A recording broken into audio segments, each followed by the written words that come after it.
श्री सच्चिदानंद सद्गुरु साईनाथ महाराज की जय।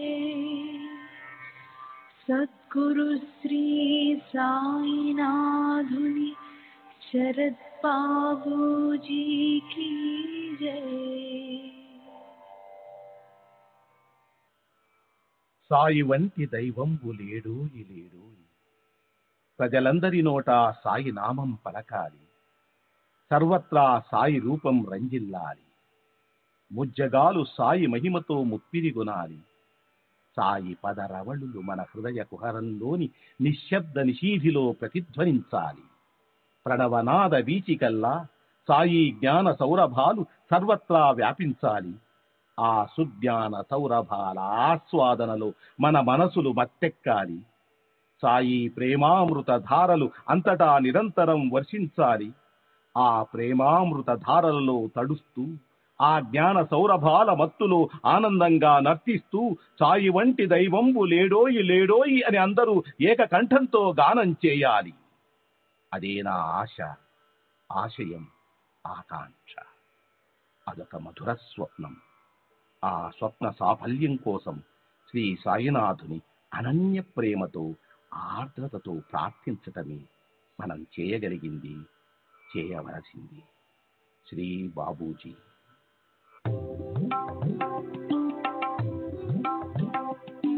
Sai Baba, Sai Baba, Sai Baba, Sai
Baba, Sai Baba, Sai Baba, Sai Baba.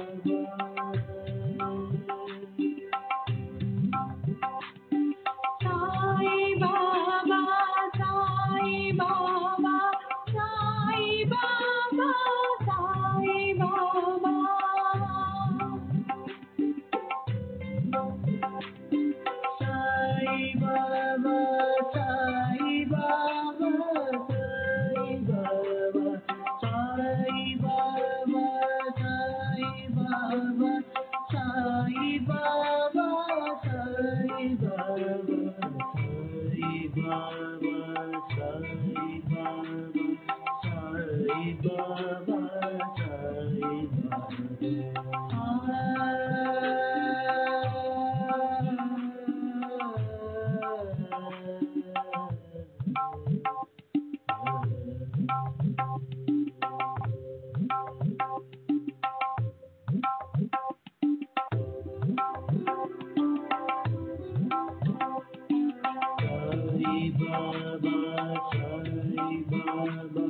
Baba, Sai Baba.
Sai Baba, Sai Baba, Sai Baba, Sai Baba, Sai Baba, Sai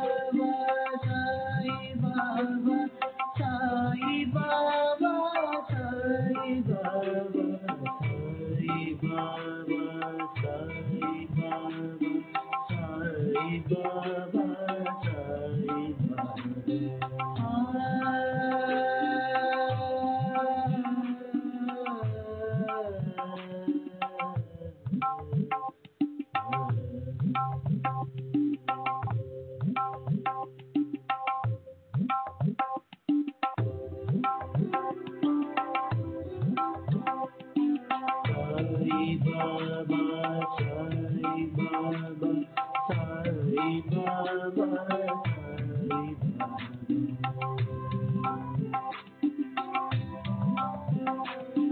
Sai Baba, Sai Baba, Sai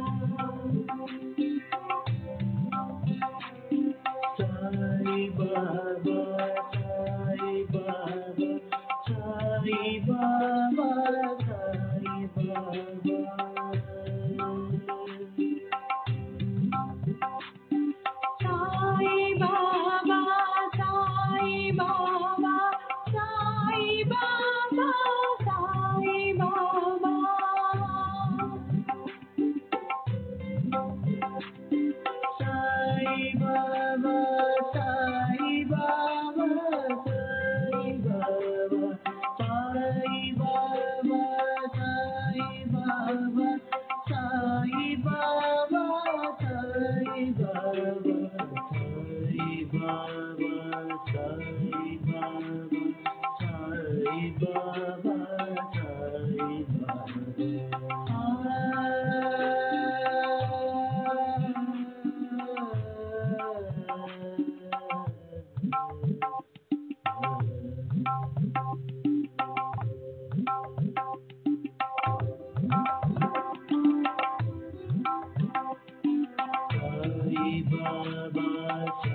Sai Baba, Sai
Baba, Sai Baba, Sai Baba.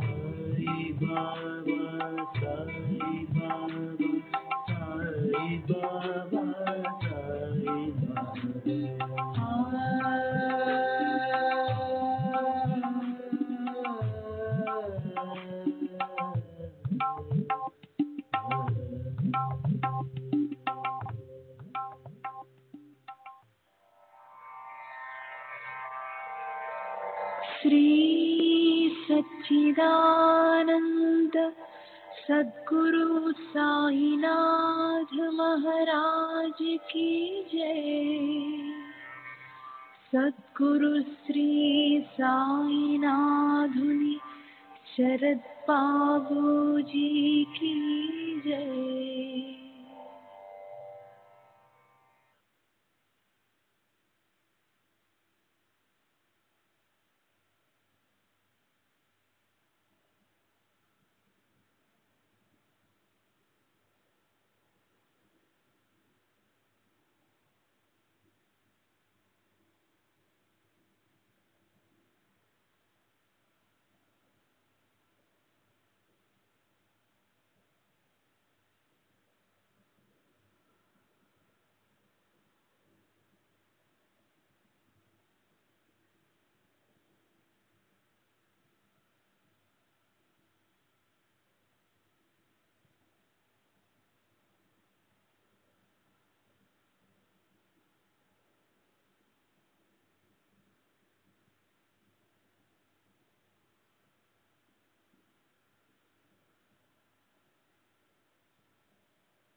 Shri सच्चिदानंद सद्गुरु साईनाथ महाराज की जय। सद्गुरु श्री साईनाथुनि शरद बाबूजी की जय।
श्री सच्चिदानंद सद्गुरु साईनाथ महाराज की जय। सद्गुरु श्री साईनाथ शरद बाबूजी की जय।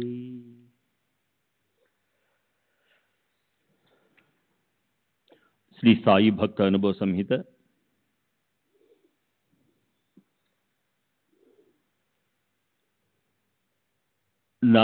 Shri Nageshwar Atmaram Sawant police sub inspector Bombay 1926 ప్రాంతంలో బాబా పుణ్యతిథికి నేను నా భార్యను 2 సంవత్సరాల మా పెద్దబ్బాయి మనోహర్ను వెంటబెట్టుకుని షిరిడి వెళ్ళాను. పుణ్యతిథి ముగిసిన తరువాత నేను బాబా జాన్ను దర్శించడానికి పూనా బయలుదేరాను. పూనా స్టేషన్ నుండి లష్కర్ వెళ్ళి బాబా జాన్ను చూసి రావడానికి 2 రూపాయలు సరిపోతాయని అనుకుని నా లోపలి జేబులో 2 రూపాయలు ప్రత్యేకించి విడిగా పెట్టాను. నేను ఖర్చుల కోసమని డబ్బు అలా వేరుగా పెట్టుకోవడం అదే మొదటిసారి. పూనాలో దిగి లష్కర్కు రాను పోను రూపాయి 8 అణాలకు విక్టోరియా టాంగా మాట్లాడుకుని లష్కర్ వెళ్ళాను. బాబాజాన్కు సమర్పించడానికి 4 లేక 6 అణాలకు పూలమాల కొన్నాను. అక్కడ ఫకీర్లకు టీ రొట్టెలకు గాను రూపాయి 4 అణాలు దానం చేశాను. తిరిగి పూనా స్టేషన్కు వచ్చి టాంగావానికి రూపాయి 8 అణాలు ఇచ్చి రైలులో కూర్చున్నాను. యథాలాపంగా లోపల జేబులో చేయి పెట్టాను. నేను ప్రత్యేకించి పెట్టిన 2 రూపాయలు అలాగే ఉన్నాయి. అమిత ఆశ్చర్యానికి లోనయ్యాను. టాంగాకు, పూలకు, ఫకీర్ల టీ కొరకు డబ్బు చెల్లించేటప్పుడు ఈ విషయాన్ని నేను గమనించలేదు. లష్కర్కు వెళ్లి తిరిగి వచ్చేంత వరకు అయిన ఖర్చులన్నీ లోపల జేబు నుండే తీసి ఖర్చు పెట్టాను. వేరే జేబులో నోట్లున్నాయి, కానీ వాటిని తాకలేదు. అయిన ఖర్చులు లెక్కించి చూస్తే 3 రూపాయల పైచిలుకు ఖర్చయింది. అలా నా జేబులో ఉన్న 2 రూపాయలు అంత మొత్తంగా ఎలా వృద్ధి అయిందా అని నాకు ఆశ్చర్యం వేసింది. 1931-32లో ఒక క్రిమినల్ కేసులో చార్లెస్గావ్ మామలత్దారు ముందు హాజరు కమ్మని నాకు సమన్లు వచ్చాయి. నేను అలాగే హాజరయ్యాను. కానీ కేసు వాయిదా వేశారు. మరుసటి వాయిదాకు ఆలస్యంగా, అంటే మధ్యాహ్నం 1:30 గంటలకు హాజరు కావడానికి కోర్టు నుండి ముందుగానే అనుమతి తీసుకున్నాను. నెల రోజుల తరువాత తిరిగి సమన్లు వచ్చాయి. దారిలో షిరిడీలో దిగి బాబా దర్శనం చేసుకున్న తరువాత చార్లెస్గావ్ వెళదామని వాయిదా తేదీకి ముందు రోజే బయలుదేరాను. బాబాను దర్శించి మరుసటి ఉదయం బస్సు ఎక్కాను. కానీ ప్రయాణం ఆలస్యం అవడంతో కోపర్గాం పట్టణానికి ఉదయం 10:15 చేరాను. కోపర్గాం స్టేషన్లో నేను ఎక్కవలసిన రైలు ఉదయం 10:30 బయలుదేరుతుంది. నేను స్టేషన్కు వెళ్ళడానికి అక్కడ టాంగా ఏదీ లేదు. నేను యూనిఫారంలో లేకుండా సాధారణ దుస్తులు ధరించి ఉన్నందున స్టేషన్కు వెళ్లే బస్సులలో నన్ను ఎవరూ ఎక్కించుకోవడం లేదు. నేను సహాయం కోసం బాబాను ప్రార్థించాను. వెంటనే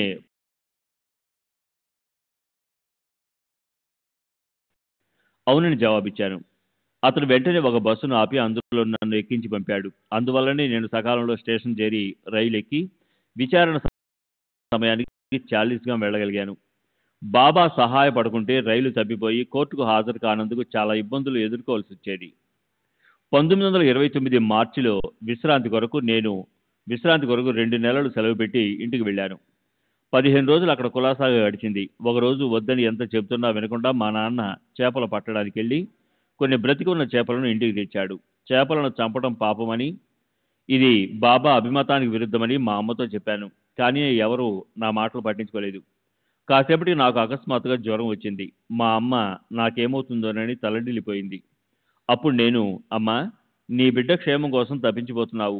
మరి చేప పిల్లల విషయంలో మాత్రం క్రూరంగా ప్రవర్తిస్తున్నావు. నాకేమీ కాకుండా ఉండాలంటే చేపలను చంపడం మానండి అన్నాను. అప్పుడు మా నాన్న నా దగ్గరికి వచ్చి నా నుదుటిపై ఊది పెట్టి బాబాను ప్రార్థించాడు. బాబా, నా కుమారుడు రేపు ఉదయానికి కోలుకుంటే నేను చేపలు తినడం మానివేస్తాను అని మొక్కుకున్నాడు. తరువాత 5 నిమిషాలకు నా జ్వరం తగ్గిపోయి స్వస్థత చేకూరింది. 1931లో నవాల్కర్ వాడ పై అంతస్తులో ఉన్న గదిలో బస చేశాను. ఆ గది గోడలు చాలా చోట్ల పగుళ్ళిచ్చి కూలిపోయేటట్లు ఉన్నాయి. తేళ్లు కూడా విపరీతంగా ఉన్నాయి. అక్కడ ఉండడం ప్రమాదం అని తలచి శ్రీ ఆర్య తర్కడ్ వేరే చోటుకు వెళ్ళిపోయాడు. నన్ను కూడా హెచ్చరించాడు, కానీ నాకు ఉండడానికి వేరే ఏ చోటు లేదు. అందువల్ల అక్కడే రామనవమి వరకు 2 రోజులుండి తర్వాత బొంబాయి వెళ్ళిపోయాను. నేను ఉన్న రోజులలో ఏమీ కాలేదు. కానీ నేను వెళ్ళిపోయిన కొద్దిసేపటికి గోడలు కూలిపోయినట్లు నాకు జాబ్ వచ్చింది. కొన్ని సంవత్సరాల క్రితం నేను షిరిడీలో ఉన్నప్పుడు నా టోపీలోకి ఒక తేలు వచ్చి చేరింది. నేను షిరిడీలో దానిని గమనించకుండా టోపీ ధరించి బొంబాయికి వచ్చి అక్కడ మేకుకు తగిలించడానికి టోపీ తీశాను. అప్పుడు ఆ టోపీలో తేలు ఉన్నట్లు గమనించాను. టోపీ దాదాపు 12 గంటల పాటు తలపై ఉన్నప్పటికీ ఆ తేలు నాకు ఏ హాని చేయలేదు. కొన్ని సంవత్సరాల క్రితం నేను ఒకరోజు బాబా సమాధికి ప్రక్కనున్న గదిలో నిద్రించాను. అర్ధరాత్రి సమయంలో సమాధి నుండి సంగీతం రావడం స్పష్టంగా వినిపించింది. నేను దానిని వర్ణించలేను. శ్రీ సచ్చిదానంద సద్గురు సాయినాథ్ మహారాజ్ కీ జై. సద్గురు శ్రీ సాయినాథ్ శరద్ బాబూజీ కీ జై.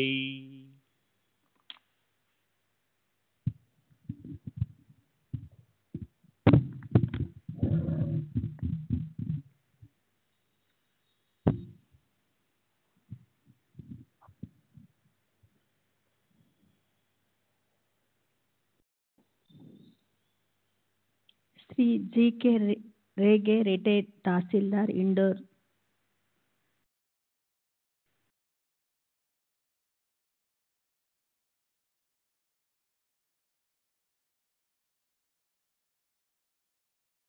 దగ్గరికి వెళ్ళాను. ఆయన హార్జా సమీపంలో ఉన్న గిగ్గామ్ అనే గ్రామంలో ఉంటున్నారు. ఆయన గొప్ప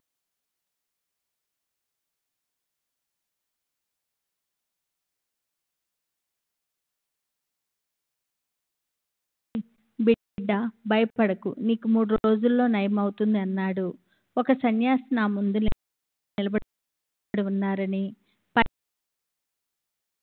మాటలు అన్నారని మా మామగారితో గట్టిగా అరుస్తూ చెప్పాను. మా మామగారు సన్యాసిని చూడటానికి వచ్చేలోపే అతను అంతర్ధానమయ్యాడు. అక్కడికి వచ్చినది ఎవరో సన్యాసి కాదని సాయిబాబా అని మా మామగారు చెప్పారు. సరిగ్గా 3వ రోజుకు నా నొప్పులన్నీ మాయమైపోయాయి. వారం రోజుల్లో పూర్తి స్వస్థత చేకూరింది. మా మామగారు నన్ను షిరిడి వెళ్ళి సాయిబాబాను దర్శించమని కోరారు. కానీ నేను 2 సంవత్సరాల వరకు షిరిడి వెళ్ళలేకపోయాను. 1914లో నా 3వ కుమార్తె వివాహం మాండ్లలో జరిపించడానికి సెలవు పెట్టాను. బాబాకు కూడా ఆహ్వాన పత్రిక పంపాము. నేను స్వయంగా వచ్చి వివాహానికి హాజరవుతాను అని బాబా సమాధానం పంపారు. వివాహ వేడుక జరుగుతున్న సమయంలో బాబా నుండి పోస్ట్లో ఒక కవర్ వచ్చింది. ఆ కవర్లో ఊదీ పొట్లము, ఊదీని వధూవరుల నుసలపై పెట్టమని ఆదేశము ఉన్నాయి. అదే రోజు ఒక ఫకీర్ వచ్చి మా మామగారిని 1 పైసా అడిగాడు. మా మామగారు నిర్లక్ష్యం చేసి ఆ అవకాశాన్ని వినియోగించుకోలేదు. తర్వాత మా మామగారు పశ్చాత్తాపం చెంది వచ్చిన ఫకీరు సాయిబాబా అయి ఉంటారేమోననే సందేహాన్ని నా దగ్గర వ్యక్తం చేశాడు. ఆ వచ్చిన వారు సాయిబాబా అయితే తిరిగి వారు మా వద్దకు రావాలని నేను ప్రార్థించాను. మరుసటి రోజు మరొక ఫకీర్ నా దగ్గరకు వచ్చి 1 పైసా మాత్రమే అడిగారు. నేను సమర్పించాను. ఆ ఫకీరు నేను సమర్పించిన పైసా మాత్రమే తీసుకుని మా మామగారు భోంచేసి వెళ్ళమని అభ్యర్థిస్తున్నా వినకుండా వెళ్ళిపోయాడు. ఆ వివాహం జరిగిన తర్వాత నేను షిరిడి వెళ్ళి అక్కడ 4 రోజులు గడిపాను. బాబా నన్ను చూసిన వెంటనే ఎందుకింత ఆలస్యం అని అడిగారు. నేను ఒక పేద గుమస్తానని, అంత సులభంగా రాలేకపోయానని చెప్పాను. తర్వాత వారు నన్ను దక్షిణ అడిగారు.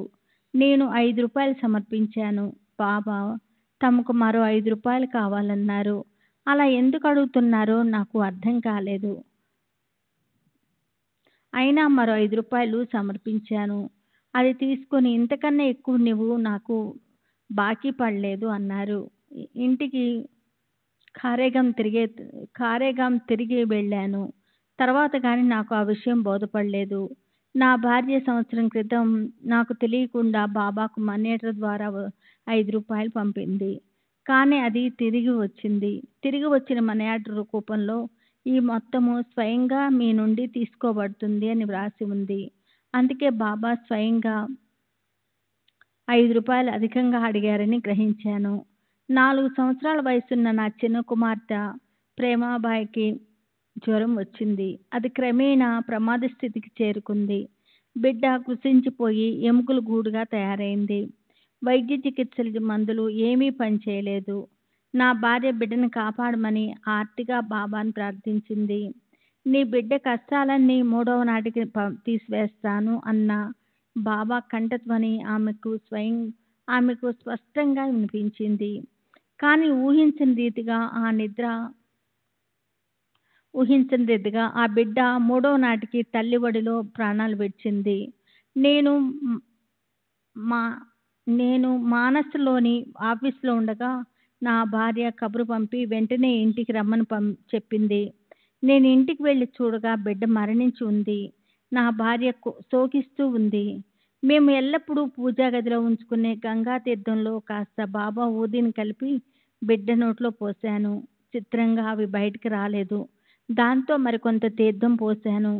మరుక్షణం బిడ్డ కళ్ళు తెరిచింది. బిడ్డకు ప్రాణం వస్తుందని తెలుసుకొని బాబా ఊది తీర్థం ఇచ్చాము. బిడ్డ 1 నెల రోజుల్లో కోలుకొని సంపూర్ణ ఆరోగ్యవంతురాలైంది. ఇప్పుడు ఆమె ఇండోర్లోని ఒక బోర్డింగ్ స్కూల్లో మేట్రన్గా పనిచేస్తుంది. 1924లో నా 4వ కుమార్తె మైనీబాయికి వివాహం చేయదలిచి సంబంధాల కోసం వెతకనారంభించాను. కానీ సరైన వరుడు దొరకలేదు. నేను అప్పుడు సెలవు పెట్టి ఉన్నాను. నా భార్యను అంజన్గాంలోని పీసీ ఉన్న ఆమె సోదరుని ఇంటికి తీసుకెళ్ళాను. అక్కడికి వెళ్ళిన రెండవ రోజు జీరాపూర్ వెళ్ళు అని కంఠధ్వని వినిపించింది. తిరిగి ఇండోర్ వచ్చాను. అక్కడ నా కుమారునికి జీరాపూర్ వెళ్ళమని ఉత్తర్వులు వచ్చి ఉన్నాయి. కానీ వాడి భార్య 9 నెలలు గర్భిణి ఉన్నందువల్ల వెళ్ళలేకపోయాడు. అందువల్ల వాడి పై అధికారులు ఆ ఉత్తర్వులు రద్దు చేశారు. నా సెలవు ముగిసిన తర్వాత నన్ను నేమావర్ జిల్లాలోని కాథేగాం బదిలీ చేసినట్లు తెలిసింది. కానీ ఆ ఉత్తర్వులకు సంతకం కోసం రెవెన్యూ మినిస్టర్ దగ్గరికి పంపినప్పుడు నా నుండి అభ్యర్థన లేకుండానే అతను ఆ ఉత్తర్వులు రద్దు చేసి నన్ను జీరాపూర్ బదిలీ చేస్తూ ఆదేశాలు జారీ చేశారు. నేను జీరాపూర్ వెళ్ళాను. ఉద్యోగంలో చేరిన 15 రోజులకు నేను పర్యటిస్తూ సాయిత్ అనే చోట ఆగాను. అక్కడ నా సోదరుడు గ్వాలియర్ సంస్థానంలో పనిచేస్తున్నాడు. అతన్ని చూడటానికి వెళ్ళినప్పుడు తనతో బలవంత్ అనే అందమైన దృఢకాయుడైన యువకుడు కనిపించాడు. నేను ఆ యువకుని గురించి విచారించి అతనే నా కుమార్తెకి సరైన వరుడని నిర్ణయించి సంబంధం కుదుర్చుకొని వివాహం జరిపించాను. 1926లో నా భార్య మరణించింది. ఆ తర్వాత నా ఆరోగ్యం క్షీణించింది. నేను బాబా ఫోటో ముందు కూర్చొని ఉండగా ఒకరోజు ఆ ఫోటో నుండి ఇకపై ఉద్యోగం చేయవద్దు అని కంఠధ్వని వినిపించింది. అలా వరుసగా 3 రోజులు ఆ ధ్వని వినిపించింది. ఎవరు మాట్లాడుతున్నారో నేను కనుక్కోలేకపోయాను. నా స్నేహితుడైన డాక్టరు పన్నర్కర్ అది బాబా కంఠధ్వని అయి ఉంటుందని చెప్పారు. దాంతో ఆ సంవత్సరమే 1926లో పదవి విరామం చేసి పింఛన్ తీసుకున్నాను. శ్రీ సచ్చిదానంద సద్గురు సాయినాథ్ మహారాజ్ కీ జై. సద్గురు శ్రీ సాయినాథ్ శరత్ బాబూజీ కీ జై.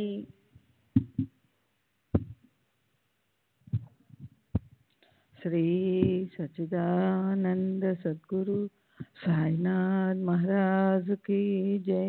సద్గురు శ్రీ సాయినాథుని శరత్ బాబూజీ కీ జై. ఒక అజ్ఞాత భక్తుడు సాయి సుధా పత్రికలో తన అనుభవాల్ని ఇలా చెప్తున్నాడు. శ్రీ సాయిబాబా గురించి చెప్పే ముందు నా గురించి కొన్ని విషయాలు చెప్పాలి. నేను నిస్సంశయంగా దైవభక్తి కలవాడిని. నేను దక్షిణ భారతదేశంలో దాదాపు అన్ని దేవాలయాలను దర్శించాను. స్వతహాగా పేదలకు దాన ధర్మాలు చేసే స్వభావం కలవాడిని. నేను ఎల్లప్పుడూ నా వకీలు స్నేహితునితో శ్రీ రామకృష్ణ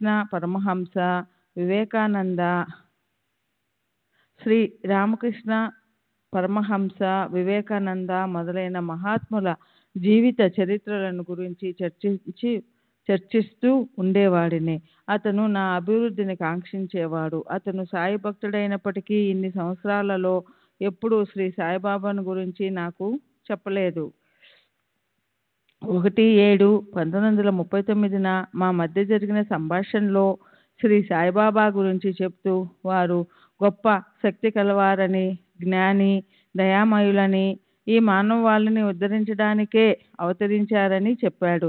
నేను సాయిబాబా గురించే ఆలోచిస్తూ ఇంటికి వెళ్ళి ఆ విషయం నా భార్యతో చెప్పాను.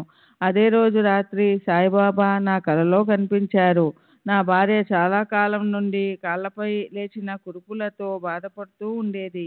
ఎన్నో మందులు, ఇంజెక్షన్లు వాడాము, కానీ అవి పని చేయలేదు. నేను బాబా ఊదీని ఆ కురుపులపై పూయమని చెప్పాను. ఆమె రోజు ఊదీ రాస్తూ వచ్చింది, కానీ ఇంట్లో ఉన్న ఊదీ చాలా తక్కువ. ఒకరోజు నా భార్య బాబాను తలుచుకొని ఇంట్లో ఉన్న ఊదీ అయిపోయిందని చెప్పింది. మేము సెక్రటరీకి ఎటువంటి ఉత్తరము రాయకుండానే రహతా నుండి పోస్టులో మాకొక ఊదీ పొట్లం వచ్చింది. ఇది బాబా యొక్క లీలగా భావించాము. ఊదీ పోయడం ద్వారా క్రమంగా నా భార్య కాళ్ళకున్న కురుపులన్నీ పూర్తిగా నయమయ్యాయి. అప్పటి నుండి మాకు బాబా పట్ల ఉన్న భక్తి విశ్వాసాలు అధికమయ్యాయి. మేము బాబాను పూజించడం మొదలుపెట్టిన తర్వాత మాకు ఎంతో ప్రశాంతత లభించింది. ఇంతటి అద్భుత శక్తులున్న శ్రీ సాయిబాబా సామాన్య సత్పురుషులు కాదని, భగవంతుడేనని నాకు గట్టి నమ్మకం ఏర్పడింది. 27/11/1939 రోజున శ్రీ సాయిబాబా భౌతికంగా వచ్చి నాకు తీర్థం ఇవ్వాలని కోరుకున్నాను. అదే రాత్రి వారు భౌతిక రూపంలో కనిపించి బెల్లం కలిపిన తీర్థం ఇచ్చారు. నేను తీర్థాన్ని భక్తితో సేవించాను. మేము సాయిబాబాను నిత్యం ఇంటిలో పూజించడమే కాక మేము ఎక్కడికి వెళ్ళినా వారి ఫోటో మాతో పాటు తీసుకెళ్ళి అక్కడ పూజిస్తూ ఉంటాము. వారు మాకెన్నో విధాలుగా సహాయపడుతూనే ఉన్నారు. ఈ అనుభవాలన్నీ 1/7/1939 నుండి 31/12/1939 మధ్యకాలంలో జరిగినవి. నేను ఈ వివరాలన్నీ సాయిబాబా పేరుపై వ్రాసిస్తున్నాను. నేను చెప్పిన వాటిల్లో ఏవీ కల్పించినవి లేవు, అన్నీ వాస్తవాలే అని ప్రమాణం చేస్తున్నాను. శ్రీ అప్పాజీ సుతార్, షిరిడి. 1929లో నేను షిరిడీలో ఉండగా నా కాలికి ఎగ్జిమా అంటే ఒక తరహా పొడ రోగము సోకి బాధపడ్డాను. దాని నివారణ కోసం 200 రూపాయలు ఖర్చు పెట్టి కోపర్గాం ప్రభుత్వ డాక్టర్లచే చికిత్స చేయించుకున్నాను. కానీ ప్రయోజనం లేకపోయింది. శ్యామ కూడా మందులిచ్చాడు, అయినా ఫలితం దక్కలేదు. చివరికి నాసిక్ హాస్పిటల్లో చేరాను. కానీ కొంచెమైనా గుణం కనిపించలేదు. అక్కడున్న 8 రోజులలో ఒక రాత్రి బాబా కలలో కనిపించి షిరిడీ తిరిగి వెళ్ళి పురాణ పఠనం చెయ్యి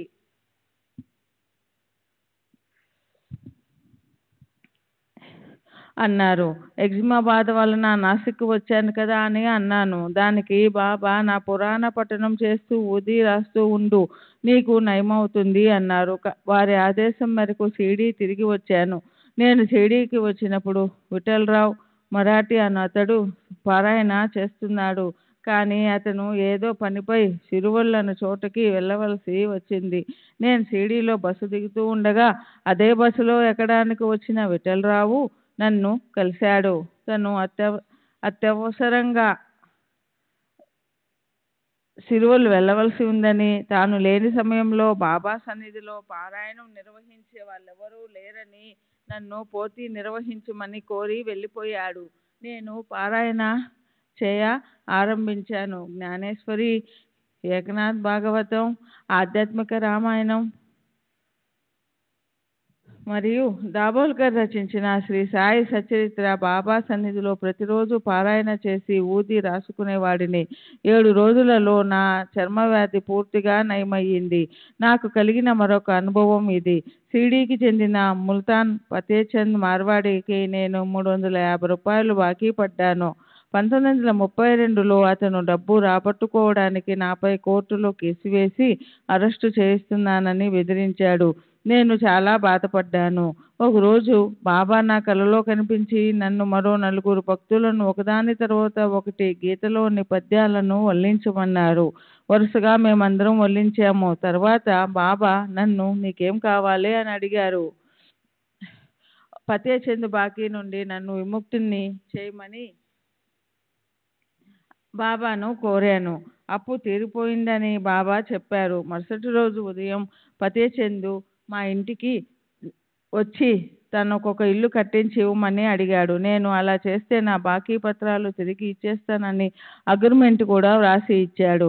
అంగీకారం మేరకు 1 నెలలో ఇల్లు కట్టించి ఇచ్చాను. అతను నా బాకీ పత్రాలన్నీ తిరిగి ఇచ్చేశాడు. వాటిని చింపి అవతల పారేశాను. ఇమాంబాయి చోటూ ఖాన్, వయసు సుమారు 65 సంవత్సరాలు, వజాపూర్, ఔరంగాబాదు జిల్లా. నేను మొట్టమొదట సాయిబాబాను గురించి 30 సంవత్సరాల క్రితం మహమ్మదీయ సాధువు అయిన దుర్వేష చెప్పగా విన్నాను. నాకు, మా మేనత్తకు మధ్యగల వివాదాల పరిష్కారం కోసం వారి దగ్గరికి వెళ్ళాను. ఆయన నన్ను సాయిబాబా దగ్గరికి వెళ్ళమని చెప్పి కొన్ని సూచనలు ఇవ్వడంతో నేను షిరిడీ వెళ్ళాను. అప్పుడు దీక్షిత్ వాడ నిర్మిస్తున్నారు. నేను బాబాను గోండ్కర్ ఇంటి సమీపంలో దర్శించాను. బాబా నిలబడి ఉన్నారు. ఒక మహిళ వారి దర్శనం చేసుకుంటూ ఉంది.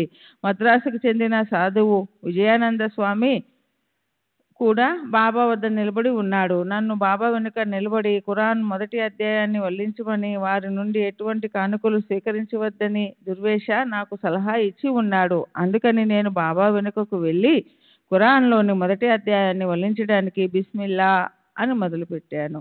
బాబా ఒక్కసారిగా వెనుకకు తిరిగి కోపంతో, ఎవరు నువ్వు? నీవేదో నా అబ్బా అయినట్లు నన్నేదో అడగాలని ఎందుకు వచ్చావు అంటూ తిట్ల వర్షం కురిపించారు. నేను బీతిల్లిపోయాను. బాబా ఎప్పటి వల్లే అర్థం కాని రీతిలో ఏదో మాట్లాడుతూ మసీదుకు వెళ్ళారు. నేను వారిని అనుసరిస్తూ వెళ్ళి మసీదు ముందు మండపంలో కూర్చున్నాను. బాబా అనుమతి ఇవ్వనందున మసీదులోనికి వెళ్ళలేక అలాగే 2 రోజులు వేచి ఉన్నాను. ఆ తర్వాత కాకాసాహెబ్ దీక్షిత్ కల్పించుకొని బాబా దగ్గరికి వెళ్ళి నన్ను ఉద్దేశించి, బాబా, వీరందరూ మీ బిడ్డలే కదా, వారిపై ఎందుకు కోపడతారు అని అడిగాడు. దానికి బాబా, ఏమిటి వాడిని బిడ్డ అంటావా? వాడొక గురువును కొట్టి చంపాడు అన్నారు. బాబా చెప్పింది నిజమే. అప్పటికి 2 నెలల ముందు జరిగిన ఒక సంఘటన గురించి బాబా ప్రస్తావించారు. ఆ విషయం బాబాకు ఎవరూ చెప్పే అవకాశం లేదు. నేను మమల్తాదార్ ఆఫీసులో నిజాం సిపాయిగా పనిచేస్తూ ఉండేవాడిని. పోలీసులు తమ విచారణలో భాగంగా ఒక క్రైస్తవ మత గురువును ప్రశ్నిస్తున్నారు. నేను పోలీసులకు సహాయపడేందుకు వెళ్ళాను. అతను సరియైన సమాచారం ఇవ్వడం లేదని ఆగ్రహించి ఒక కర్రతో ఆ గురువును గట్టిగా కొట్టాను. అతను రక్తం కక్కుకొని కింద పడి స్పృహ కోల్పోయాడు. నేను భయపడి ఈ విషయం మమల్తాదారుకు చెప్పాను. మమల్తాదారు నన్ను ఎక్కడికైనా పారిపోమని సలహా ఇచ్చాడు. నేను ఉద్యోగానికి రాజీనామా చేసి పారిపోయి షిరిడీ వచ్చాను. నేను చేసిన దానికి విచారణను ఎదుర్కొనవలసి వస్తుందన్న భయం కూడా బాబా దగ్గరికి రావడానికి గల మరో కారణం. కాకాసాహెబ్ బాబాతో మాట్లాడిన రోజు కూడా నేను బాబాకు భయపడి మసీదులోనికి వెళ్ళలేదు. ఆ తర్వాత 2-3 రోజులకు బడే బాబా కొడుకు కాసింబాయి, జోగు దీక్షితులు నన్ను మసీదులోనికి తీసుకెళ్లారు. నేను బాబాను దర్శించుకున్నాను. బాబా నా శిరస్సుపై హస్తాన్ని నుంచి, భయపడకు, భగవంతుడే యజమాని అన్నారు. తర్వాత నేను 7 వారాల పాటు షిరిడీలో గడిపాను. బాబా ఒక రోజు నాతో, నీవు ఇంటికి తిరిగి వెళ్ళు, నీ భూమి తగాదా పరిష్కారం అవుతుంది, నీ బంధువులందరూ నీతో సఖ్యంగా మెలుగుతారు అని ఆశీర్వదించారు. నేను ఇంటికి తిరిగి వెళ్ళాను. మా అత్తగారిపై కోర్టులో దావా వేశాను. ఈ కేసు 7 సంవత్సరాల పాటు నడిచి చివరికి నా భూములు నాకు స్వాధీనమయ్యాయి. శ్రీ సచ్చిదానంద సద్గురు సాయినాథ్ మహారాజ్ కి జై. సద్గురు శ్రీ సాయినాథుని శరత్ బాబూజీకి. శ్రీ సచ్చిదానంద సద్గురు సాయినాథ్ మహారాజ్ की जय. సద్గురు శ్రీ సాయినాథుని శరత్ బాబూజీ की जय. 2వ సందర్శనము. నేను బాబాను దర్శించి తిరిగి వెళ్లేందుకు వారి అనుమతి అడిగాను. ఆ సమయంలో బాబా వద్ద మహల్సాపతి మౌసీ ఉన్నారు. బాబా మౌసీతో, జనం నా మాటలు వినరు, పోకిరి విధవులు, చెప్పకుండానే వెళ్ళి బాధపడతారు, ముళ్ళు గుచ్చుకున్న గాయం వలన తల్లిని కూడా కోల్పోతారు అన్నారు. నిజానికి నేను తిరిగి వెళ్లేందుకు బాబా అనుమతించలేదు. నేను ఇల్లు చేరాలనే తొందరలో బాబా అనుమతి పొందకుండానే ఊరికి వచ్చేశాను. నేను తిరిగి వచ్చిన 2 రోజులకు మా అమ్మ కట్టెలు సేకరించడానికి వెళ్ళినప్పుడు ఆమె కాలుకు ముళ్ళు గుచ్చుకుంది. అది సెప్టిక్ అయి కాలు బాగా వాచిపోయి 9-10 రోజుల తర్వాత ఆమె మరణించింది. అప్పుడు బాబా మసీదులో మౌసీతో, ముళ్ళు గుచ్చుకొని తల్లి మరణిస్తుంది అన్న మాటలు నా గురించి చెప్పినవేనని అర్థమైంది. 3వ సందర్శనము. మా అమ్మ చనిపోయిన 4వ రోజు షిరిడీ వెళ్ళాను. నాకు డబ్బు ఉద్యోగం లేనందున నా ఆర్థిక దుస్థితి నుండి విముక్తి కలిగిస్తారని తలచి బాబా దగ్గరికి వచ్చాను. నేను షిరిడీలో 34 రోజులు గడిపాను. ఒకరోజు నేను మసీదులో ఉన్నప్పుడు బాబా మౌసీతో ఊది తీసుకొని సెలవు తీసుకోవాలి అన్నారు. ఈ మాటలు నా గురించి మాట్లాడినవేనని అర్థం చేసుకున్నాను. ఒక వ్యక్తికి సంబంధించిన మాటలు ఇంకొక వ్యక్తితో కానీ లేక భక్త సందోహాన్ని సంబోధించి కానీ చెప్తారు. బాబా మాటలు ఎవరిని ఉద్దేశించి మాట్లాడినవో వాళ్ళు మాత్రమే తెలుసుకుంటారు. మరుసటి రోజు నేను బాబా వద్దకు వెళ్ళడంతోనే వారంతటా వారే ఊది నా చేతిలో పెడుతూ, ఇంటి వాకిట్లో ముసలావిడ నిలబడి ఉంటుంది, ఆమె ఇచ్చింది తీసుకుని దాంతో కార్యం జరిపించాలి, అతిథులు వచ్చి ఉన్నారు, వారితో కలిసి విందు భోజనం చేయాలి అన్నారు. నాకు వారి మాటలు అర్థం కాలేదు. నేను ఇల్లు చేరింది మా అమ్మ చనిపోయిన 40వ రోజున. హిందువులు మాసికాలు జరిపినట్లే మేము మండల క్రతువు జరిపించాలి. కీర్తిశేషులైన కాజీ గారి భార్య మా ఇంటి వాకిట్లో నిలబడి ఉంది. వృద్ధురాలైన ఆమెకు నాపై ప్రేమాభిమానాలున్నాయి. ఆమె నన్ను పరామర్శించి నా చేతిలో 50 రూపాయలు పెట్టి కార్యం జరిపించమని చెప్పి వెళ్ళిపోయింది. ఈ కార్యానికి మా 4 అక్క చెల్లెళ్ళు వాళ్ళ భర్తలు వచ్చి ఉన్నారు. బాబా చెప్పిన అతిథులు వీళ్ళేనని గ్రహించాను. కాజీ గారి భార్య ఇచ్చిన డబ్బుతో మండల క్రతువు సజావుగా జరిపించాను. 4వ సందర్శనము. నెల రోజుల తర్వాత నేను తిరిగి షిరిడీ వెళ్ళాను. అప్పుడు బాబా నాతో గులాబ్ మీ ఇంటికి వచ్చింది అన్నారు. నేను ఇంటికి వెళ్ళి చూస్తే నా భార్య మగపిల్లవాడిని ప్రసవించి ఉంది. బాబా చెప్పిన గులాబ్ ఈ బిడ్డ గురించేనని తలచి వాడికి గులాబ్ అని పేరు పెట్టాను. తదుపరి సందర్శనాలు. ఒకసారి షిరిడీ వెళ్ళి బాబాను దర్శించి తిరిగి వెళ్లేందుకు అనుమతి కోరాను. కానీ బాబా అనుజ్ఞ ఇవ్వలేదు. ప్రజలు బయటికి వెళ్ళకూడదు, వెళితే తుఫానులు వస్తాయి, అగ్నిగోళాలు వర్షిస్తాయి, అనేక విపత్తులు సంభవిస్తాయి అని బాబా అన్నారు. ఈ మాటలు ఎవరిని ఉద్దేశించి చెప్పినవో నాకు అర్థం కాలేదు. బాబా అనుమతి లేకుండానే షిరిడీ విడిచాను. పరుగులాంటి నడకతో ప్రయాణించాను. నేను ఎంత త్వరగా నడిచానంటే 2 గంటలలో షిరిడీ 12 మైళ్ళ దూరంలోనున్న వారీ నది చేరాను. అప్పుడు సమయం సాయంత్రం 5:30 గంటలు. నది ఒడ్డునే ప్రయాణిస్తూ సురళ గ్రామం చేరేసరికి సూర్యాస్తమమైంది. ఆ గ్రామ పటేలు నన్ను వెళ్ళవద్దని, ఆకాశం మేఘావృతమై ఉందని, వర్షం వచ్చే సూచనలు కనిపిస్తున్నాయని, అప్పుడు ప్రయాణం సాగిస్తే అవస్థల పాలవుతానని హెచ్చరించాడు.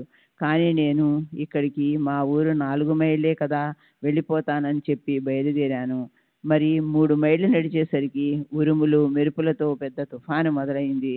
నా ముందున్న ఒక పెద్ద రావి చెట్టుపై పిడుగుపడింది. చెట్టు 2గా చీలి మండసాగింది.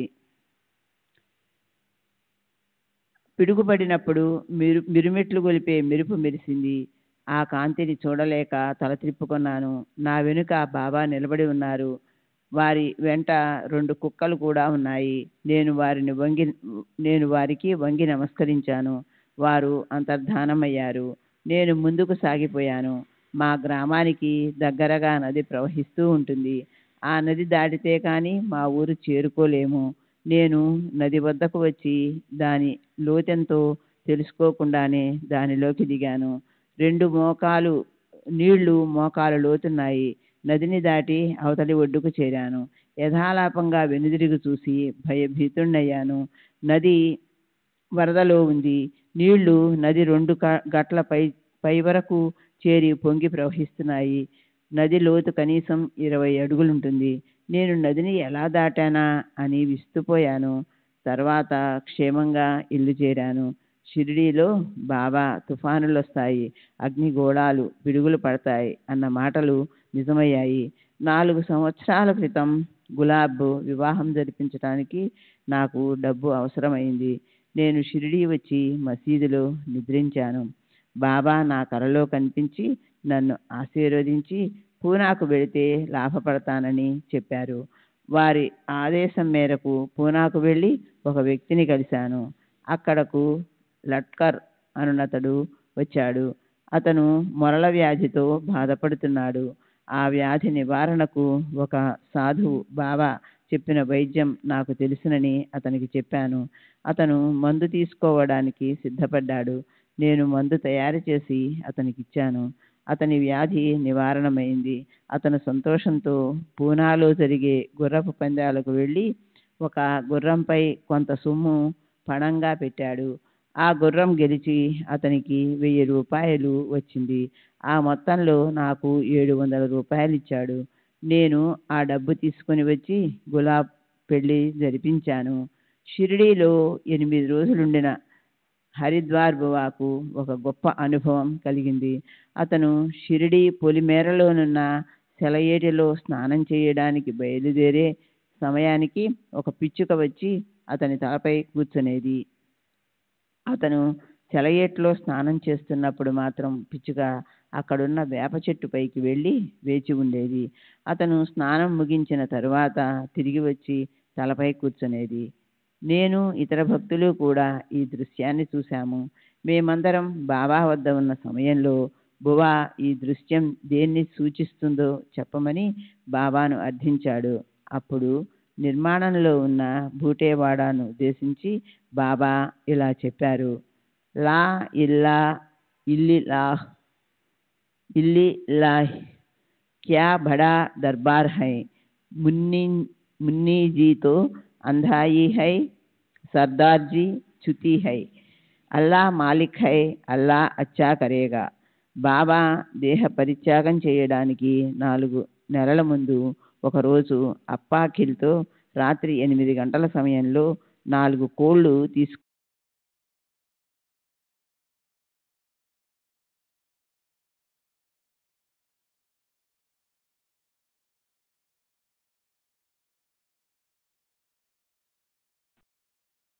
అడుగు పైగా వ్యాసం ఉన్న ఒక పెద్ద అగ్నిగోళం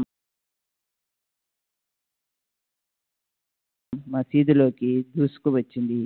అది పడమర దిక్కుగానున్న నింబారు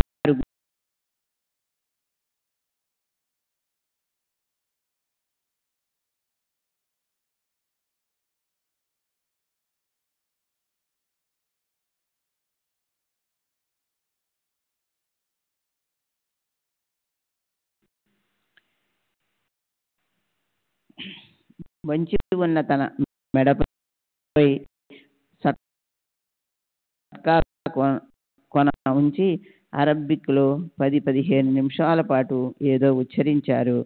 బాబా ధునిద వద్దకు వెళ్ళగానే మసీదును ఆవరించి ఉన్న కాంతి అదృశ్యమైంది.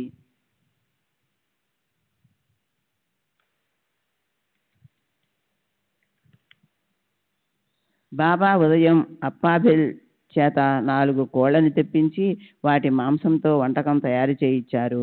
మండపం దగ్గరున్న పొయ్యపై బాబా పోళీ తయారు చేశారు. తర్వాత బడే బాబా కొడుకు కాసింబాయ్ వచ్చాడు. బాబా అతనికి తాము చేసిన ఆహార పదార్థాన్ని కొంత ఇచ్చి, నీవు ఔరంగాబాదుకు వెళ్ళి శంసుద్దీన్ మియాను దర్శించు, అతనికి ఈ 250 రూపాయలు ఇవ్వు, అక్కడ మౌలు కవ్వాలి వ్యాసు జరిపించు అన్నారు. తరువాత బన్నేమియా ఫకీరు దగ్గరికి వెళ్ళి వారి మెడలో ఈ పూలమాల వేసి, నౌదిన్ నౌతారీఖ్ అల్లామియానే అప్నా దునియా లేగయా, మర్జీ అల్లాకి అని చెప్పు అంటూ కాసింకు 250 రూపాయలు ఒక సేవంతి పూలమాలను ఇచ్చారు. కాసిం తనకు ఆ ప్రదేశాలు కొత్త అని చెప్పాడు. బాబా నన్ను అతనికి తోడుగా వెళ్ళమన్నారు. శ్రీ సచ్చిదానంద సద్గురు సాయినాథ్ మహారాజ్ కీ జై. సద్గురు శ్రీ సాయినాథుని శరత్ బాబూజీ కీ జై. సచ్చిదానంద సద్గురు సాయినాథ్ మహారాజ్ కీ జై. సద్గురు శ్రీ సాయినాథుని శరత్ బాబూజీ కీ జై. నేను కాసిం అతని సేవకుడు అమీర్ ముగ్గురం బయలుదేరి ఔరంగాబాద్ స్టేషన్కు మధ్యాహ్నం 3 గంటలకు చేరాం. నాకు ముందే తెలిసిన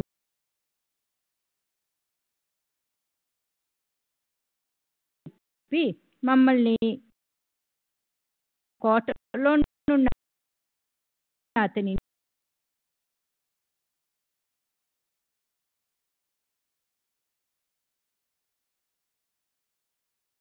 చేసి తరువాత మౌలు కవ్వాలి జరిపించాడు.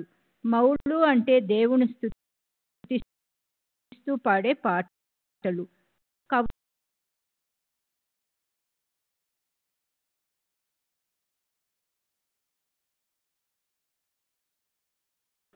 మరుసటి ఉదయం మేము అక్కడికి వెళ్ళాము.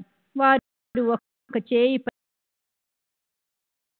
పైకెత్తి మరో చెయ్యి క్రిందికి పెట్టి నిలబడి ఉన్నారు. అక్కడ ఉన్న అరబ్బులు బన్నేమియా దగ్గరికి వెళ్ళవద్దని, వెళితే కోప్పడతారని చెప్పారు. దాదాపు 1 గంట సేపు వేచి ఉన్న తరువాత నేను ధైర్యం తెచ్చుకుని వారిని సమీపించి వారి మెడలో బాబా ఇచ్చిన పూలమాల వేశాను.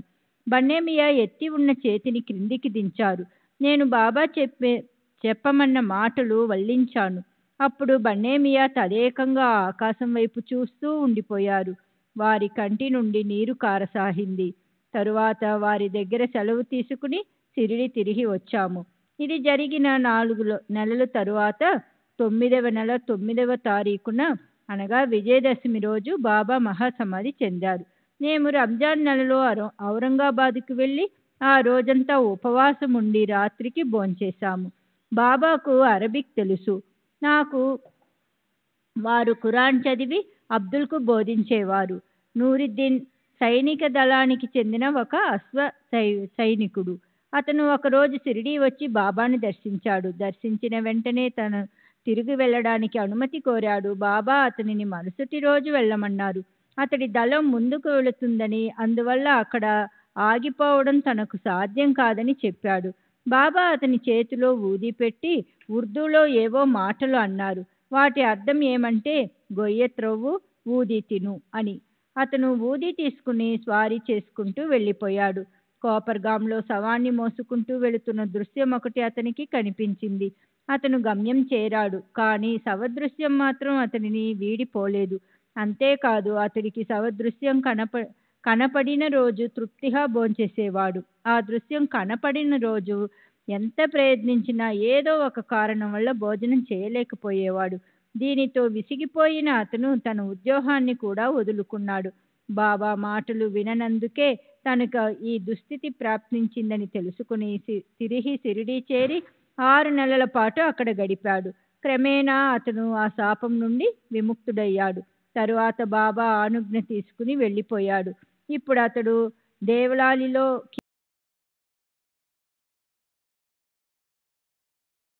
రోజు తకియా వద్ద కూర్చుని ఉండగా బాబా అటువైపు వచ్చారు. అబ్దుల్ తనకు సన్యాసం అనగా పకీరు ఇవ్వమని బాబాను అర్థించాడు.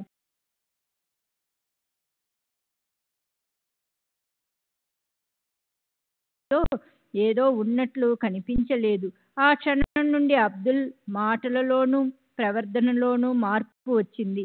బాబా వాళ్ళ మాట్లాడుతూ అందరికీ సలహాలు ఇచ్చేవాడు. ఒక్కొక్కసారి అర్థం కాని మాటలు ఏవో మాట్లాడుతూ అందరినీ తిట్టేవాడు.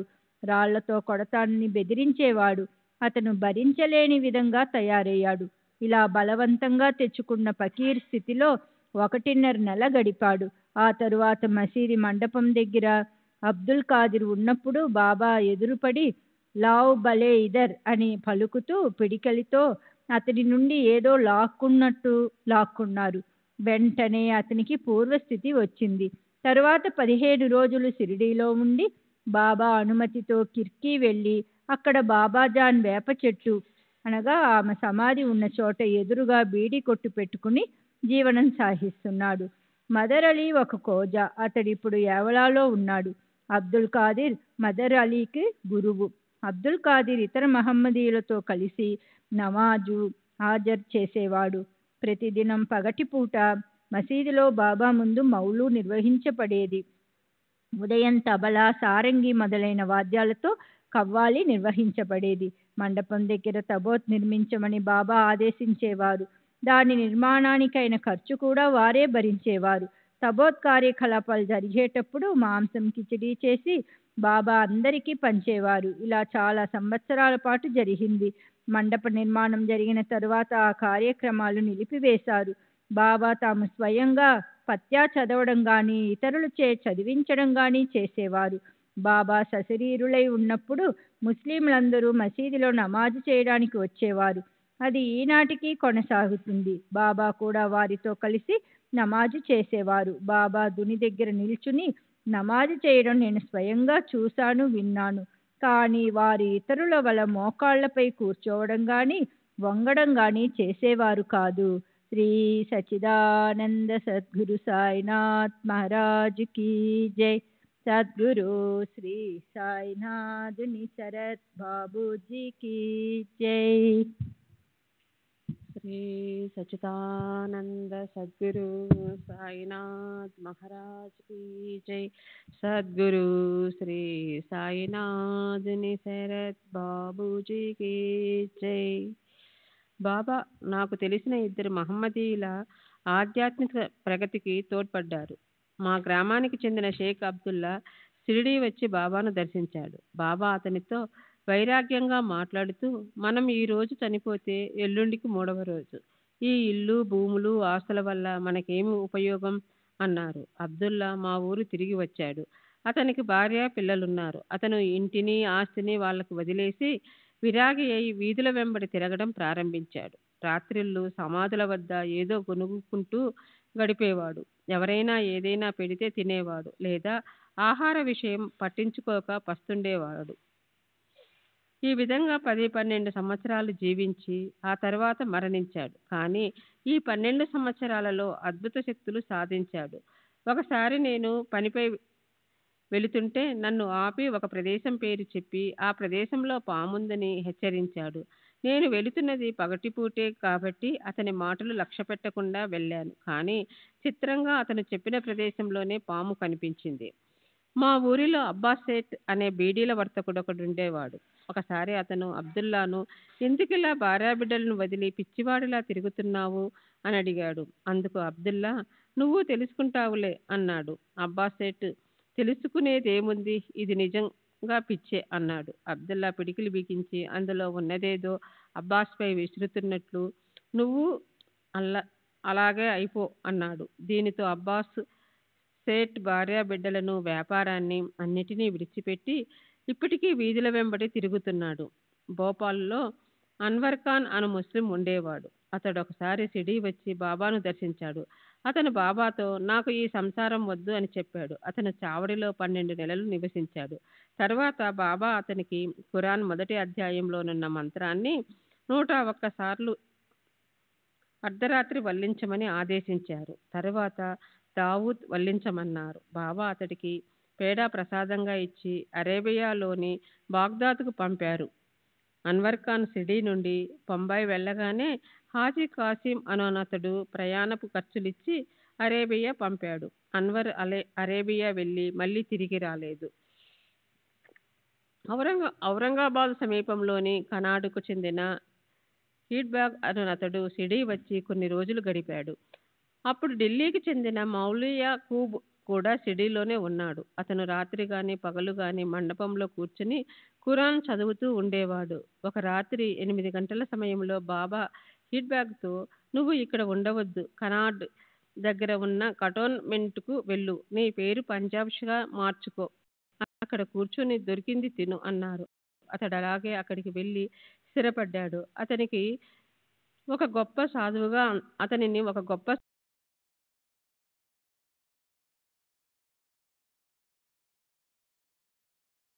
మౌనంగా కూర్చొని ఉన్నాడు.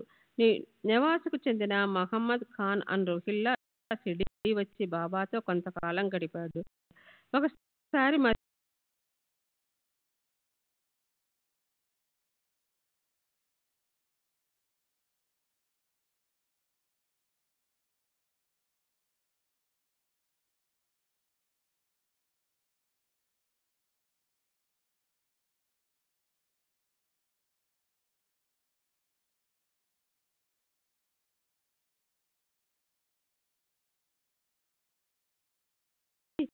ఆశీర్వదించి పంపారు. కొంతకాలానికి ఖాన్ మామూలు స్థితికి వచ్చాడు. 4 సంవత్సరాల క్రితం నేను, మాధవ్ ప్లస్ ఒక రాత్రి మసీదులో నిద్రిస్తున్నాము. అర్ధరాత్రి సమయంలో మాధవ్, లే, నేను లఘుశంక తీర్చుకోవాలి అని మాధవ్ను లేపుతున్నట్లు బాబా స్వరం వినిపించింది. కానీ మాధవ్ కదలలేదు. ఉదయం లేచి చూస్తే బాబా మామూలుగా కూర్చునే చోటికి పక్కనే ఒక గుంటలో నీళ్లు ఉన్నాయి. అవి సువాసన వెదజల్లుతున్నాయి. ఆ నీళ్లు అక్కడ ఉండటానికి గల కారణం రాత్రి వినపడిన బాబా మాటలే తప్ప మరే వివరణ ఇవ్వడానికి అవకాశం లేదు. బాబా తమ గురువెవరనేది చెప్పగా నేనెప్పుడూ వినలేదు. నేను గమనించిన ఆసక్తి గొలిపే 3 వింత సంఘటనలను గూర్చి వివరిస్తాను. అహ్మద్ నగర్కు చెందిన అన్వర్ ఖాన్ ఖాజీ తేలికాకూట్లో ఉన్న మసీదును నిర్మించాలని సంకల్పించాడు. దానికి కావలసిన నిధుల కోసం బాబా దగ్గరికి వచ్చి అభ్యర్థించాడు. శ్రీ సచ్చిదానంద సద్గురు సాయినాథ్ మహారాజ్ కీ జై. సద్గురు శ్రీ సాయినాథ్ శరత్ బాపూజీకి జై. బాబా మసీదు నుండి కానీ ఇతరుల నుండి కానీ డబ్బు స్వీకరించదు. తనకు కావలసిన సొమ్ము అదే సమకూర్చుకుంటుంది. మసీదు నింబారు క్రింద 3 అడుగుల లోతులో ఒక నిధి ఉంది. దాన్ని త్రవ్వి తీసుకొని మసీదును నిర్మించు అని చెప్పారు. ఖాజీ అహ్మద్ నగర్ వెళ్ళి నింబార్ వద్ద త్రవ్వి నిధిని కనుగొన్నాడు. ఆ డబ్బుతో మసీదును పునర్నిర్మించి తిరిగి షిరిడీ వద్ద తకియా వద్ద నేను ఇతరులు కూర్చొని ఉన్నప్పుడు ఆ విషయం చెప్పాడు. బాబా నిధి విషయం అన్వర్ ఖాన్తో చెప్పేటప్పుడు నేను అక్కడే ఉన్నాను. అప్పుడు వారు మసీదు ఎదురుగానున్న రాతిపై కూర్చొని ఉన్నారు. అప్పటికే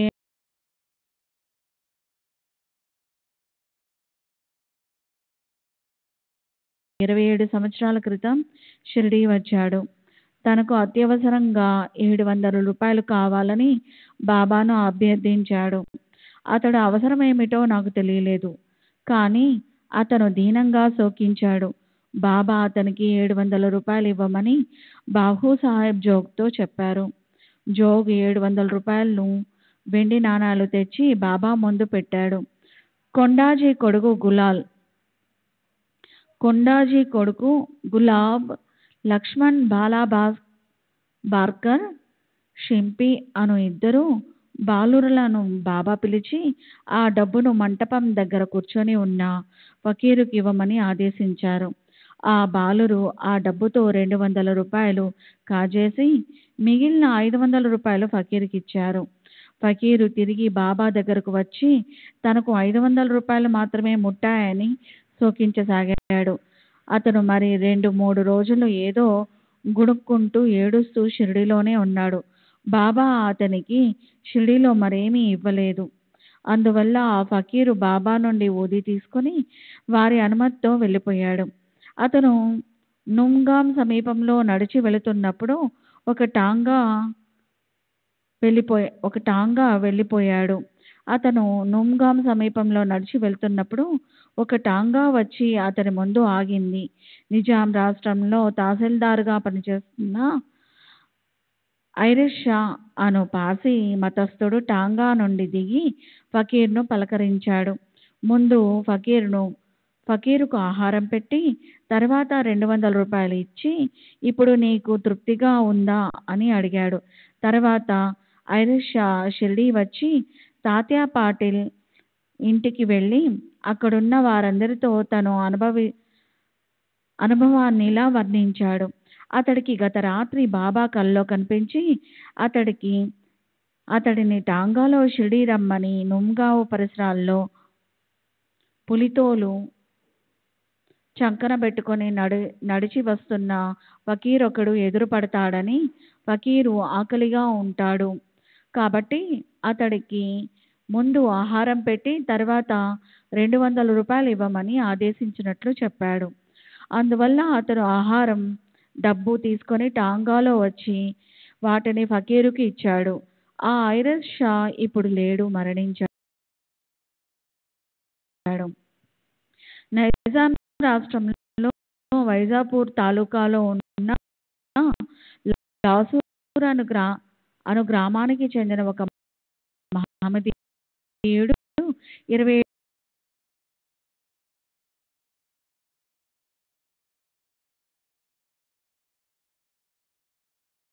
చెట్టు క్రింద మల విసర్జన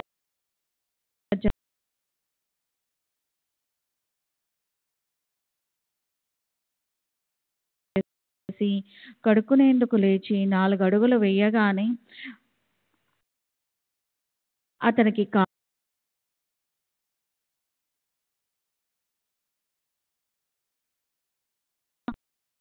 దాన్ని లేపలేకపోయాడు. దాంతో అతడు చావడిలో ఉన్న బాబా దగ్గరకు వచ్చాడు. అతను తిరిగి వెళ్ళేసరికి ఆ బిందె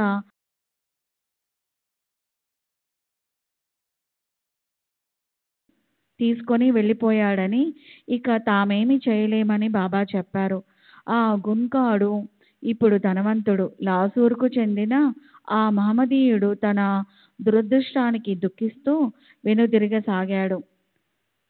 Shri MV Sahasrabuddhe, civil engineering, పల్బన్ షుగర్ వర్క్స్, వయసు 41 సంవత్సరములు, బ్రాహ్మణుడు, తండ్రి విష్ణు, పల్పన్, సతారా జిల్లా. 1931లో నీమ్గామ్ షిరిడి నీటిపారుదల డ్రైనేజీ పథకం క్రింద నాకు మంజూరైన కాంట్రాక్టు తీసుకుపోవడానికి రహతా వెళ్ళాను. అక్కడ బాబాను గురించి తెలుసుకొని షిరిడి వెళ్ళి హారతికి హాజరయ్యాను. నేను ఎంతగానో ప్రభావితుడయ్యాను. ఆ తర్వాత నాకు సాయిబాబా అద్భుత రీతిలో ఎన్నో విధాలుగా సహాయపడ్డారు. కొన్ని సంఘటనలను వివరిస్తాను. 1932లో చాలామంది పనివాళ్లను నియమించి డ్రైనేజీ గొట్టాలను వేయటానికి మట్టి త్రవ్విస్తున్నారు. మధ్యాహ్నం ఒక చెట్టు క్రింద కాలువ గట్టుపై పడుకొని నిద్రిస్తుండగా మగత నిద్రలో ఉన్న నన్ను అకస్మాత్తుగా ఎవరో కుదిపి లేపినట్లు అనిపించింది.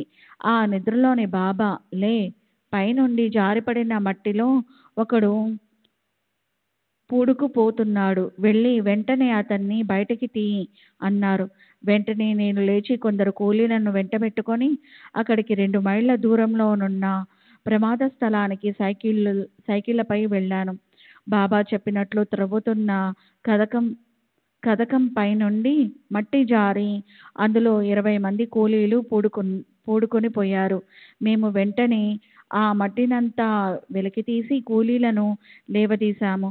పూడుకొని పోయిన కూలీలందరూ చిన్న చిన్న గాయాలతో రక్షించబడ్డారు. కానీ అందులో ఒక అతనికి మాత్రం ప్రమాదకరంగా గాయాలయ్యాయి. అతని నోరు, ముక్కుల నుండి రక్తం ప్రవహిస్తోంది. కళ్ళు ఉబికిపోయినాయి. అతని కోరిక మేరకు అతన్ని బండిలో వేసుకొని అతని ఇంటికి వెళ్ళాము. అక్కడ అతడు మరణించాడు. బాబా నన్ను సకాలంలో హెచ్చరించకుంటే పని జరుగుతున్న స్థలంలోనే అతను మరణించడం, చాలా మంది గాయపడటం జరిగి ఉండేది. అప్పుడు నేను విచారణ కమిటీ ముందు దోషిగా నిలబడి ఎన్నో చిక్కులను ఎదుర్కోవలసి వచ్చేది. ఆయన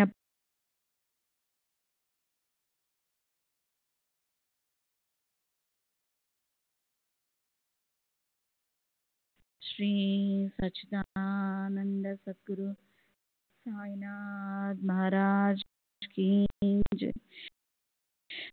సద్గురు శ్రీ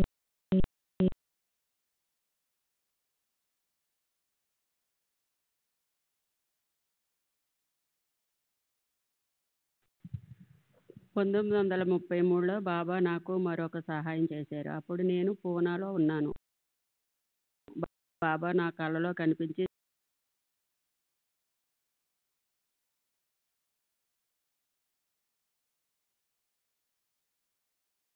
డి నెవస్కర్కు నేను నేంగామ్ కాంట్రాక్ట్గా తెలుసు. అతను నా కోసం అడుగుతున్నట్లు తెలిసింది. నేను వెళ్ళి అతనిని కలిశాను. అతను నాకు సభా మండపాన్ని నిర్మించే పని అప్పగించాడు. ఇప్పుడు షిరిడీలో ఉన్న సభా మండపం నేనే నిర్మించింది. 1936లో మా అమ్మ అస్వస్థంగా ఉన్నప్పుడు కూడా బాబా సహాయం చేశారు. ఆమెకు కాలేయం ఆపరేషన్ చేయవలసి వచ్చింది. ఆ ఆపరేషన్ పూనాలో చేయించడం మంచిది, కానీ అక్కడ ప్లేగు వ్యాపించి ఉన్నందున మేముంటున్న వాయన్లో సతార్ జిల్లా ఆపరేషన్ చేయించదలిచాము. అప్పుడు బాబా నా కలలో కనిపించి ఆపరేషన్ వాయలో జరిపించవద్దని పూనాలోనే జరిపించమని ఆదేశించారు. వారి ఆదేశం మేరకు ఆమెను పూనా తీసుకుని వెళ్ళి సుసెన్ ఆసుపత్రిలో డాక్టర్ డాక్టర్లు గరుణ్ పూరేతో ఆపరేషన్ చేయించాము. ఆపరేషన్ విజయవంతమై ఆమె ఇప్పటికీ ఆరోగ్యంగానే ఉంది.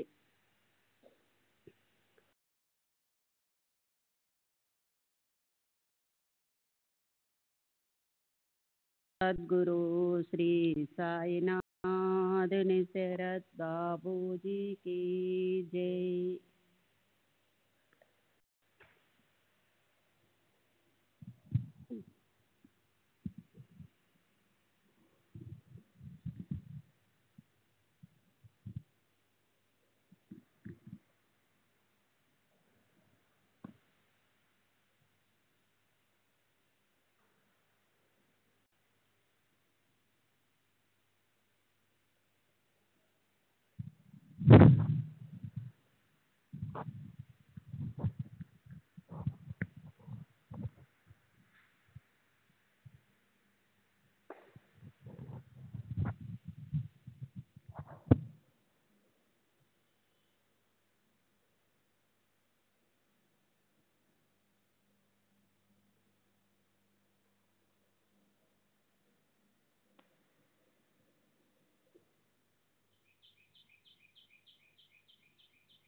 శ్రీ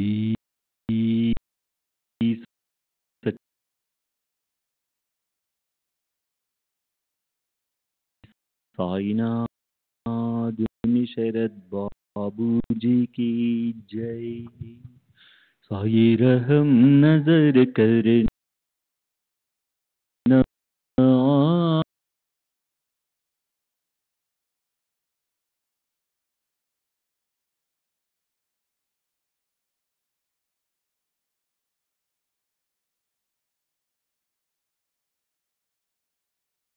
पसार सब ही झूठ जमाना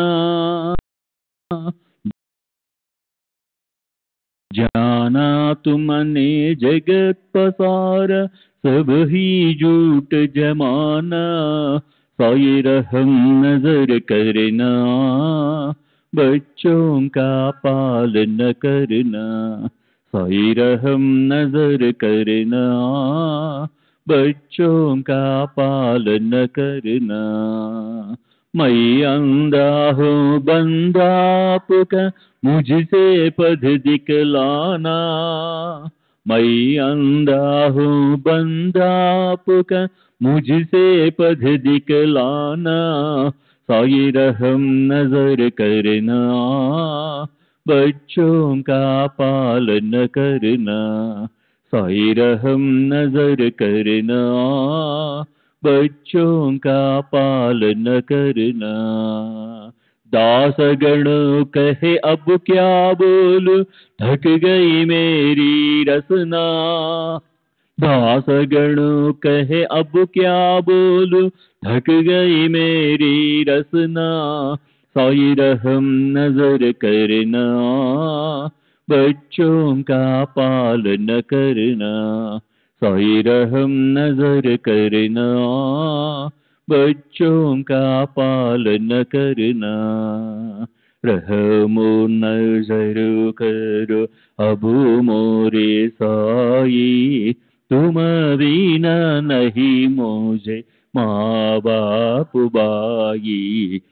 रहमो नजर करो मैं अंधा हूँ बंदा तुम्हारा मैं अंधा हूँ, बंदा तुम्हारा मैं ना जानू, मैं ना जानू, मैं ना जानू।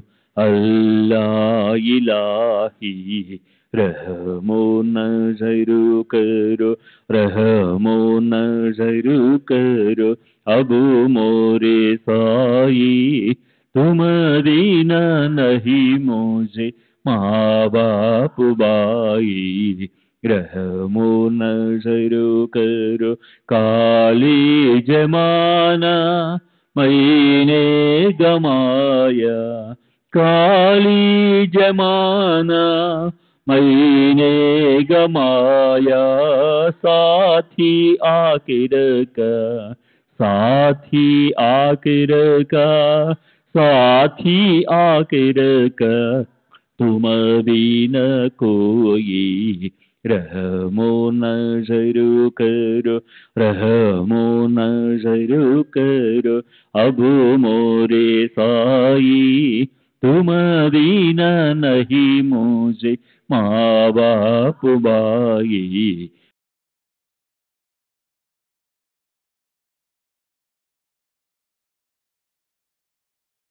झाड़ू गड़ो है माल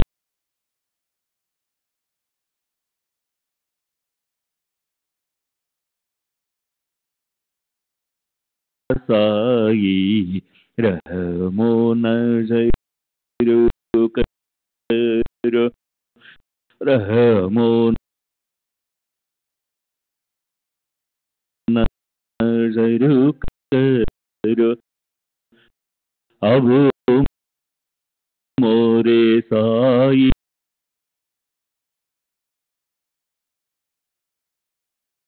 महाराज की जय। सद्गुरु श्री साईनाथ निशरद बाबू जी की जय।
श्री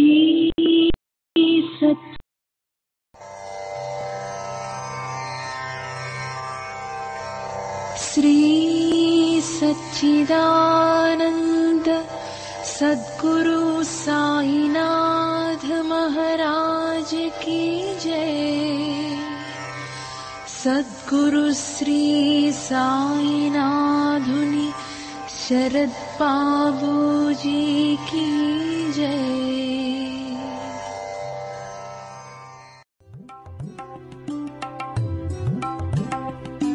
साई बाबा, साई बाबा, साई बाबा, साई बाबा,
బాబా సాయి బాబా సాయి బాబా సాయి